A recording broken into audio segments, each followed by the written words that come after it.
سورہ فاتحہ میں ہم نے کہا یا اللہ ہمیں وہ چٹان دکھا. یہ عربوں کے معاشرت کے لحاظ سے ترجمہ کر رہا ہوں. ایسا تو ہدایت ہے سیدھے راستے کی رہنمائی فرمانا پیار کے ساتھ نرمی کے ساتھ. نماز پڑھ, یہ بھی ہدایت کا راستہ. میرے بھائی آپ نماز ادا فرما لیں. تو یہ ہدایت, پہلی ہدایت نہیں, پہلا سوٹا ہے. دوسری ہدایت کا راستہ دکھانا ہے پیار محبت سے.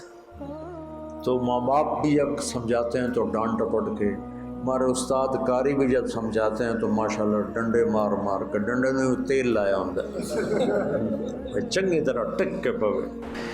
یہ بہت غلط طریقہ ہے, بہت غلط طریقہ. پتہ نہیں کہاں سے آ گیا. دینی مدرسوں کا بھی یہی حال ہے, اور یہ اسکولوں کا بھی یہی حال ہے, اور ماں باپ کا بھی یہی حال ہے کہ ماں باپ اپنی بات اتارنا چاہتے ہیں ڈنڈے کے ساتھ, شدت کے ساتھ, سختی کے ساتھ. وہ نادان ماں باپ ہیں جو بچوں کو کم نمبر آنے پہ ڈانٹتے ہیں. ان والدین نے اپنی سب سے قیمتی دولت برباد کر دی, اے پر, بی پر, سی پر.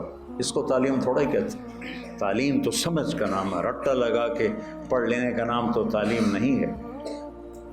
تو ہمارے جو آج کل کے والدین ہیں نا, وہ ایسی تعلیم کے پیچھے ڈنڈے اٹھا کے کھڑے ہوئے ہیں کہ بس تیرا اتنے اے آنے چاہیے, اے آنا.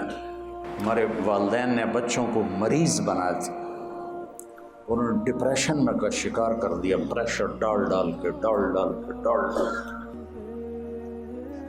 تو ہدایت ہوتا ہے کسی کو پیار محبت سے سمجھا کے انجام بتانا. ہمارے بچے تو ذبح ہو گئے اسکولوں پر اور پڑھائیوں پر اور ٹیوٹر اور ٹیوشن سینٹر.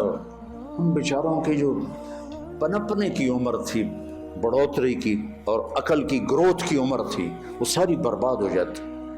تو جو یہ سر نکالتے ہیں نافرمان ہوتے, چونکہ ان کے جو نیورونز ہوتے ہیں وہ 3 سال کی عمر میں اسکول جاتے ہیں, وہ جلنا شروع ہو جاتے ہیں. جب 3-4 سال کے بچے پر کتابوں کا بوجھ لادا جاتا ہے, پھر ماں باپ کا پریشر ہوتا ہے, تو ان کے نیورون کہتے ہیں دماغی سیل, وہ جل جاتے ہیں, پھٹ جاتے ہیں.